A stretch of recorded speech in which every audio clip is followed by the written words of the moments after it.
1, 4 budaya positif.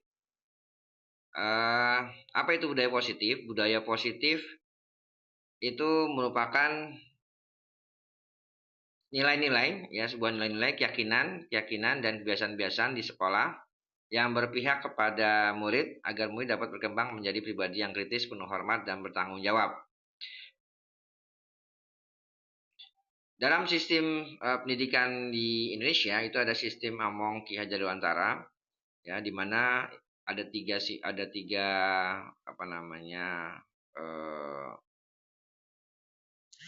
tiga pernyataan, ya, dari Ki Hajar Dewantara. Yang pertama, ing ngarso sung tulada, artinya di depan itu seorang pendidik harus memberikan keteladanan. Kemudian ing madya mangkarsa, seorang pendidik harus di tengah-tengah, seorang pendidik itu harus memberikan ide-ide, ya, ide-ide karya. Kemudian tuturi handayani, di belakang seorang pendidik harus memberikan sebuah dorongan. Nah, filosofi Ki Hajar Dewantara itu ada 7 ya. 7. Yang pertama, filosofinya itu adalah menuntun, bahwa seorang pendidik itu harus menuntun, ya, bisa menuntun. Jadi menuntun seorang siswa itu sesuai dengan kodrat alamiahnya. Kemudian seorang pendidik itu menunjukkan budi pekerti, ya, atau mengajarkan budi pekerti kepada siswanya. Berikutnya, yang ketiga, dalam pendidikan itu tidak dikatakan bahwa siswa itu seperti kertas kosong atau tabula rasa. Jadi siswa itu sebenarnya sudah ada kodratnya sendiri, yaitu kodrat alamiahnya sendiri. Ya, terus kemudian seorang siswa itu memiliki kodrat alamnya, dan tadi dia bukan tabula rasa, dia punya kodrat alamnya, punya karakter pribadinya yang sudah diturunkan dari pencipta, ya, Tuhan. Kemudian yang berikutnya adalah kodrat zaman. Kodrat zaman itu berarti pendidikan itu sesuai dengan usianya, sesuai dengan zamannya, sesuai dengan usianya, maupun sesuai dengan lingkungannya. Berikutnya, pendidikan itu harus berpihak kepada siswa, ya, seperti segala pendidikan itu sesuai dengan pelayanan-pelayanan yang harus disesuaikan dengan kodrat alamiah siswa itu sendiri. Nah, pendidikan menurut Ki Hajar Dewantara itu seperti petani yang sedang menanam jagung, ya. Jadi bagaimanapun pengolahan tanah yang baik itu akan menghasilkan jagung yang baik juga. Nah, teori kontrol menurut Dr. William Glasser ada teori kontrol, ada 4 miskonsepsi kontrol. Jadi ada 4 kesalahan dalam konsep mengenai kontrol. Yang pertama, ada ilusi guru mengontrol murid. Ya, tadi sesuai dengan kodrat alamnya dan kodrat zamannya, bahwa guru itu dikatakan dia bisa mengontrol murid, ya. Nah, ini kesalahan konsepsi kontrol. Jadi guru, baik itu guru maupun pendidik itu tidak bisa mengontrol murid secara penuh. Kemudian yang berikutnya, ada ilusi bahwa semua penguatan positif efektif dan bermanfaat. Misalnya ada pemberian hadiah, terus kemudian pemberian motivasi dan sebagainya, itu ada penguatan-penguatan positif, baik itu hadiah, imbalan dan sebagainya, itu bisa bermanfaat. Kalau secara teori bahwa itu bermanfaat hanya sesaat saja, jadi hanya berlaku sesaat. Kemudian ada ilusi bahwa kritik dan membuat orang merasa bersalah dapat menguatkan karakter. Nah, ini konsepsi yang salah, ya, dari konsepsi tentang kontrol itu sendiri. Yang terakhir, ilusi bahwa orang dewasa memiliki hak untuk memaksa. Nah, dalam pendidikan itu ada pemaksaan, ya, kan kadang orang tua itu memaksa anaknya harus begini, maupun guru itu memaksa anaknya untuk gini. Pokoknya dalam pendidikan itu ada sebuah hak, itu orang dewasa itu memiliki hak untuk memaksa. Nah, berikutnya pandangan tentang dunia dalam konsep kontrol itu sendiri, ya. Yang pertama ada 2 pembagian. Yang pertama stimulus respon tentang dunia. Yang berikutnya teori kontrol tentang dunia. Di stimulus respon itu dikatakan bahwa realitas kebutuhan kita sama. Jadi antara siswa satu, siswa dua, orang satu, orang kedua itu memiliki kebutuhan yang sama. Sedangkan dalam teori kontrol, kebutuhan setiap orang itu berbeda-beda. Berikutnya stimulus kontrol, perbedaan antara stimulus respon dengan teori kontrol, yang semua orang melihat hal yang sama. Ya, semua orang melihat hal yang sama. Dikatakan dalam teori kontrol bahwa setiap orang memiliki gambaran yang berbeda. Berikutnya, kita mencoba mengubah orang agar berpandangan sama dengan kita. Ya, jadi dalam setiap hal kita mencoba, kita dapat mengubah pandangan orang ya tentang segala hal. Jadi orang itu harus sama pandangannya dengan kita. Nah, dalam teori kontrol yang ada adalah bukan mencoba mengubah, tapi berusaha memahami ya pandangan orang lain tentang dunia. Jadi apapun itu, jadi semua itu harus dipahami. Nah, berikutnya dalam stimulus respon tentang dunia, perilaku buruk dilihat sebagai suatu kesalahan. Ya, jadi apapun itu dalam pandangan setiap orang ada perilaku buruk itu katakan kesalahan. Namun dalam teori kontrol bahwa semua perilaku itu memiliki tujuannya. Jadi ada yang dikatakan kenakalan siswa itu dikatakan bahwa itu suatu kesalahan ya, perilaku buruk. Nah, dalam teori kontrol itu berarti dia punya tujuannya, ada tujuannya. Tujuan kenapa anak itu nakal, ya. Jadi harus ditanyakan, harus digali. Kenapa dia begini tahu gitu. Jadi harus digali kenapa. Ya, karena setiap segala perilaku itu pasti ada tujuannya. Nah, berikutnya orang lain bisa mengontrol saya. Jadi tidak ada yang bisa mengontrol siapapun dalam teori kontrol. Jadi hanya diri sendirilah yang bisa mengontrol diri sendiri. Jadi setiap orang itu tidak bisa mengontrol, ya baik itu perilaku, kerja dan sebagainya, atau bahkan tentang sebuah kebahagiaan sendiri. Jadi kebahagiaan itu kan yang mengontrol itu bukan orang lain, bukan lingkungan, bukan keluarga, tapi kebahagiaan itu juga yang mengontrol adalah diri sendiri.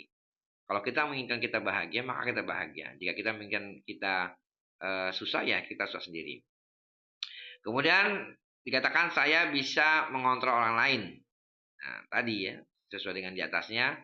Jadi orang lain itu tidak bisa mengontrol kita, ya. Yang bisa mengontrol kita adalah diri sendiri.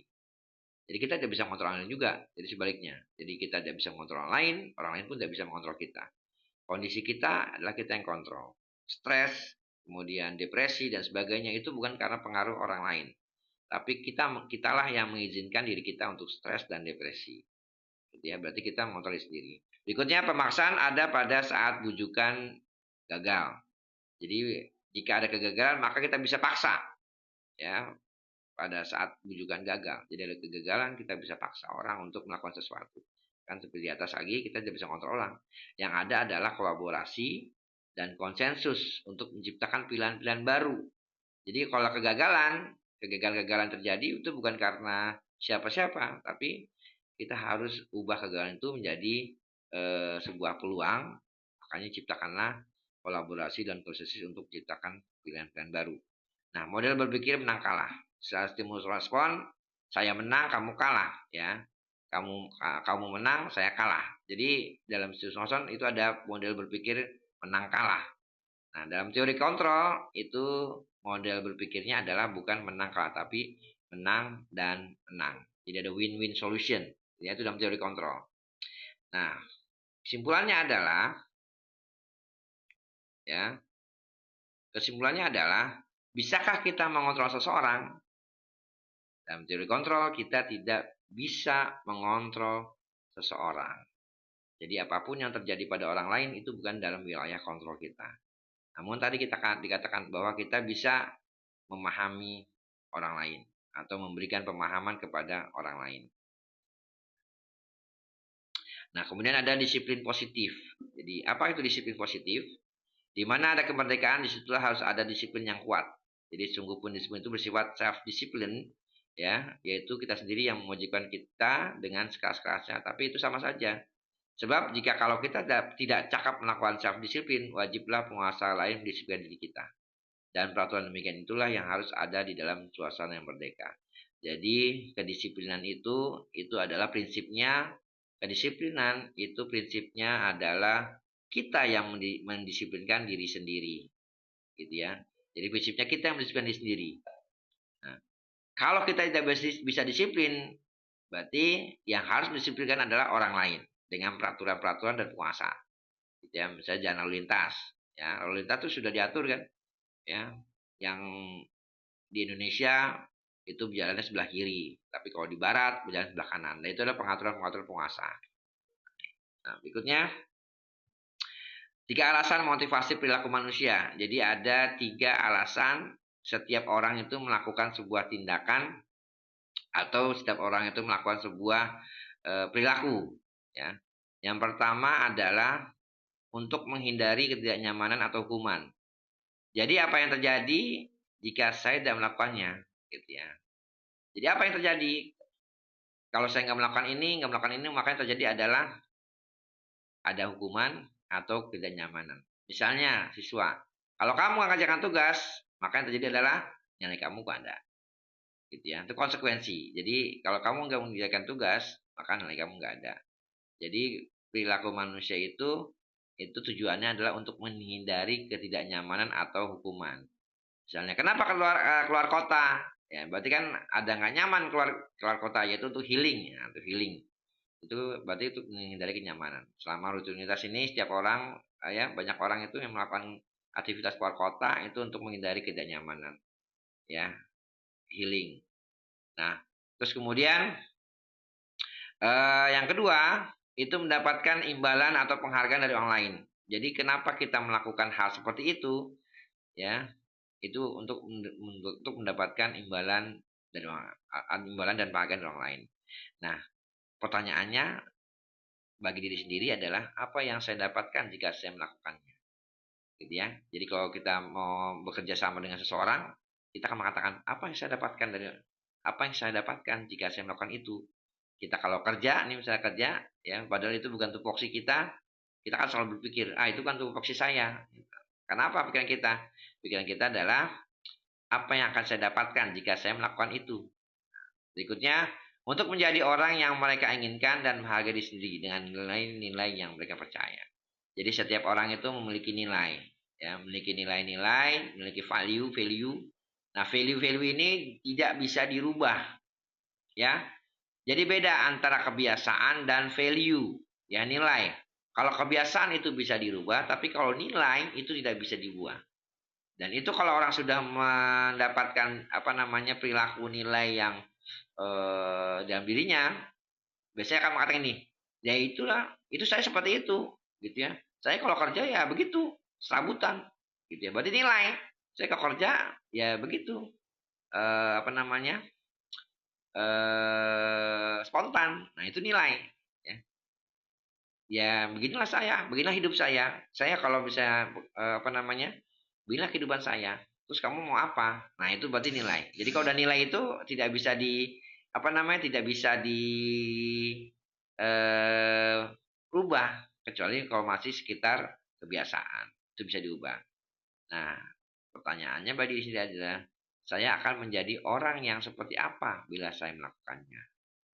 Ya, jika saya melakukan kegiatan ini, jika saya melakukan misalnya saya melakukan sholat, saya melakukan puasa, saya ingin menjadi seperti apa jika melakukan seperti itu. Ya, jika saya mengerjakan tugas atau saya melakukan mengerjakan aktivitas ini, pertanyaannya adalah saya akan menjadi apa jika saya melakukannya. Hukuman, konsekuensi, dan restitusi, gitu ya. Jadi ada 2 identitas. Yang pertama identitas kegagalan, yang kedua adalah identitas suksesan. Kalau identitas gagal, berarti Anda terjadilah hukuman. Ya. Kalau dalam kedisiplinan itu ada 2, yaitu konsekuensi dan restitusi. Nah, dalam hukuman itu berarti sesuatu yang menyakitkan harus terjadi, itu hukuman. Ada ketidaknyamanan, ya. Kalau di dalam disiplinan itu adalah sesuatu harus terjadi. Ya, beda ya. Antara hukuman berarti sesuatu itu yang menyakitkan harus terjadi. Konsekuensi sesuatu itu harus terjadi. Kalau restitusi itu ada pilihan. Ya. Pilihan. Pilihan ini bagaimana tadi sesuai dengan konsep teori kontrol tadi. Seseorang itu hanya bisa mengontrol diri sendiri. Nah, kemudian dalam hukuman itu ada ketidaknyamanan ya untuk jangka panjang. Konsekuensi tidak nyaman dalam jangka waktu pendek. Nah, kalau restitusi untuk ketidaknyamanan itu untuk menjadi penguatan, Jadi adanya penguatan ya untuk jangka panjang. Nah, hukuman itu korban mendapatkan keadilan. Nah, konsekuensi korban bisa diabaikan atau tidak ada korban, gitu ya. Nah, kalau restitusi berarti korban mendapatkan ganti. Ada murid yang akan tersakiti. Kalau hukuman itu ada siswa yang akan tersakiti. Kalau konsekuensi hanya dibuat tidak nyaman. Kalau restitusi, siswa diberikan penguatan. Kalau hukuman ada perilaku pasif agresif. Nah, kalau konsekuensi itu ada penguatan yang bertahan dalam waktu pendek. Restitusi itu memecahkan masalah. Berikutnya, sistem tidak akan berjalan bila terjadi hukuman. Berarti siswa takut ya. Harus berikan takutan. Terus kemudian konsekuensi ada monitoring. Ya, kalau restitusi berarti siswa diajarkan tanggung jawab. Hukuman itu terjadi pada satu institusi, ya, tidak beda institusi A mungkin tidak berlaku di institusi B. Jadi hanya satu institusi. Nah, konsekuensi itu adalah peraturan yang ada di masyarakat. Institusi itu fokus pada penyelesaian masalah. Ya, kalau hukuman peraturannya adalah kamu harus begini. Konsekuensi apa peraturannya? Maukah kamu melakukannya? Jadi ada sebuah pertanyaan. Tapi restitusi apa yang kamu yakini? Dari tadi nilai-nilai tadi. Apa yang kamu miliki nilai-nilai? Apa yang kamu miliki? Ya, apa yang kamu yakini? Terus kemudian apa yang bisa kamu lakukan bagi masalah ini? Nah, hukuman murid bisa benci, kalau konsekuensi murid itu mengatur peraturan. Ya. Kalau restitusi berarti menghormati dirinya sendiri dan orang lain. Gitu ya. Nah, terus kemudian apa bedanya hukuman dan konsekuensi? Hukuman itu sesuatu yang harus menyakitkan. Konsekuensi harus terjadi, ya. Hukuman itu siswa sakit. Konsekuensi tidak nyaman. Hukuman itu membenci. Ya, kalau konsekuensi itu menghargai.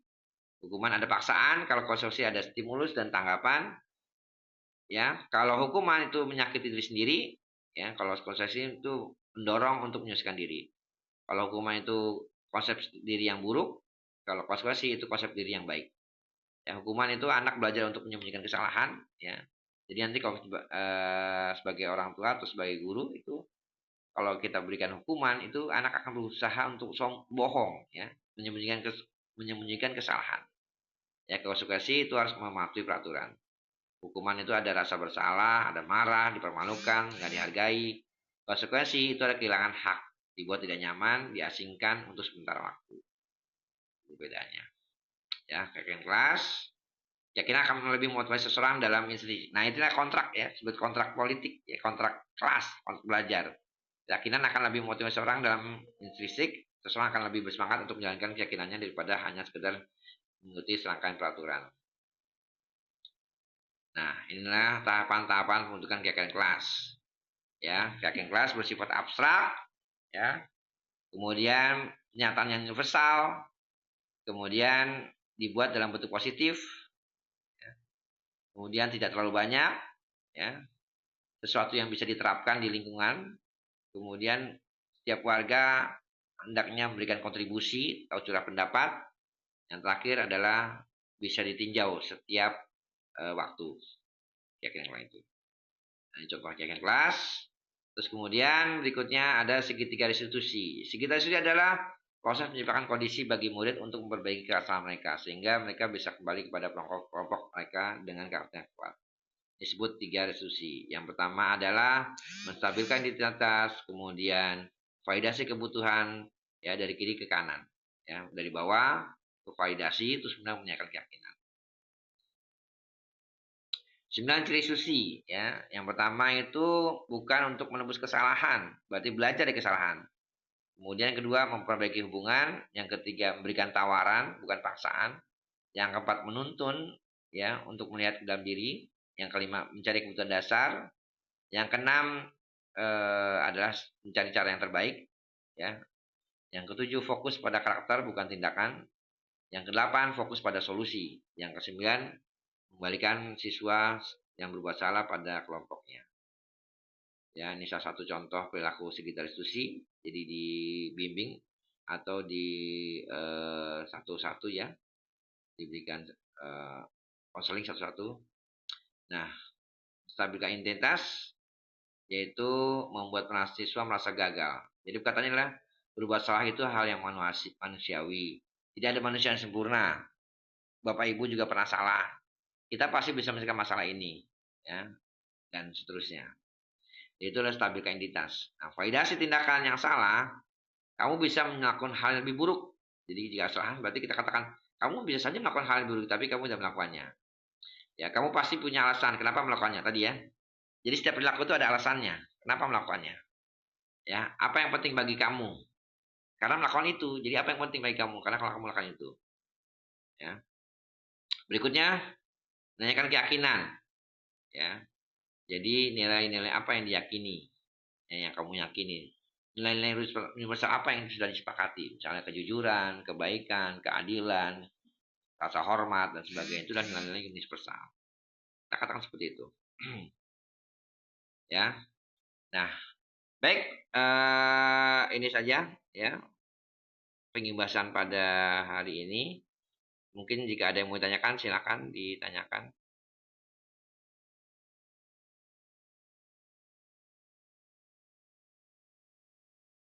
Oke. Ya, jika tidak ada yang ditanyakan, maka kita cukupkan ya. Kita akan bertemu kembali di masa-masa yang akan datang karena ini akan berlangsung lama ya. Jadi akan continue pembahasan ini, jadi pemberian informasi-informasi berkaitan dengan pendidikan. Saya akhiri dengan doa penutup majlis. Subhanakallahumma bihamdika asyhadu an la ilaha illa anta. Terima kasih atas kehadirannya.